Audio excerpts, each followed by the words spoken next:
حضرت یوسف علیہ السلام 3 دن اس کنویں میں تشریف فرما رہے۔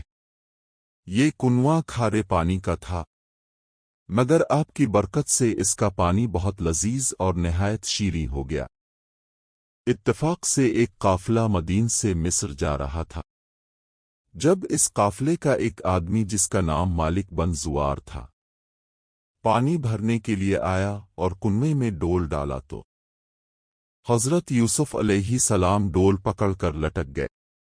مالک بن زوار نے ڈول کھینچا تو آپ کنویں سے باہر نکل آئے۔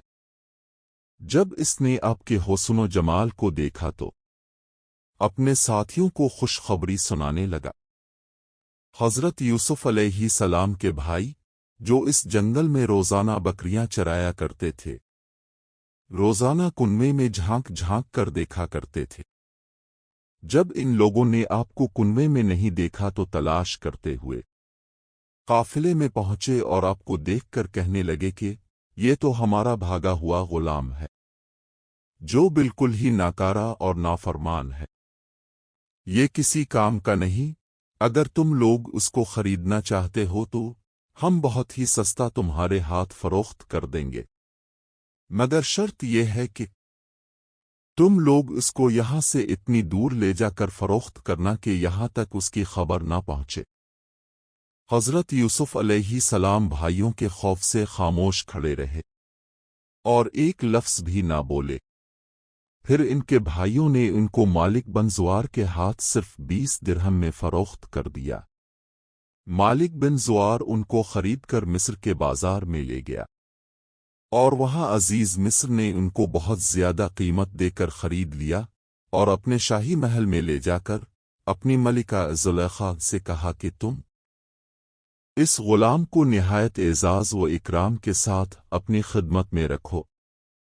چنانچہ اب عزیز مصر کے شاہی محل میں رہنے لگے، اور ملکہ زلیخا ان سے بہت محبت کرنے لگی، بلکہ ان کے حسن و جمال پر فریفتہ ہو کر عاشق ہو گئی، اور اس کا جوش عشق یہاں تک بڑھا کہ ایک دن زلیخا عشق و محبت میں والہانہ طور پر آپ کو پھسلانے اور لبھانے لگی، آپ کو ہم بستری کی دعوت دینے لگی۔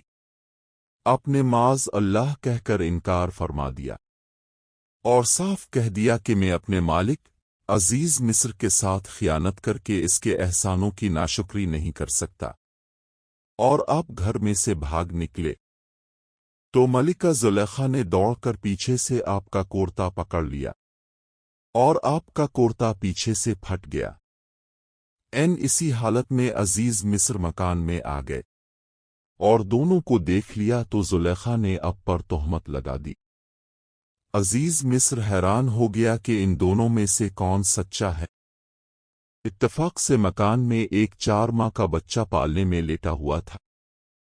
اس نے شہادت دی کہ اگر کرتا آگے سے پھٹا ہو تو یوسف علیہ السلام قصوروار ہے، اور اگر کرتا پیچھے سے پھٹا ہو تو زلیخا کی خطا ہے، اور یوسف علیہ السلام بے قصور ہے۔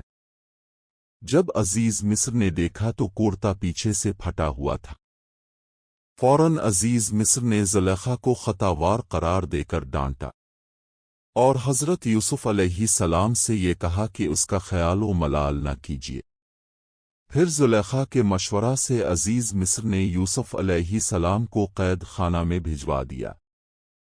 اس طرح اچانک حضرت یوسف علیہ السلام عزیز مصر کے شاہی محل سے نکل کر جیل خانہ کی کوٹری میں چلے گئے، اور آپ نے جیل میں پہنچ کر یہ کہا کہ اے اللہ عز و جل، یہ قید خانہ کی کوٹری مجھ کو اس بلا سے زیادہ محبوب ہے جس کی طرف زلیخا مجھے بلا رہی تھی۔ پھر اب 7 برس 12 برس جیل خانہ میں رہے اور قیدیوں کو توحید اور اعمال صالحہ کی دعوت دیتے اور واعظ فرماتے رہے۔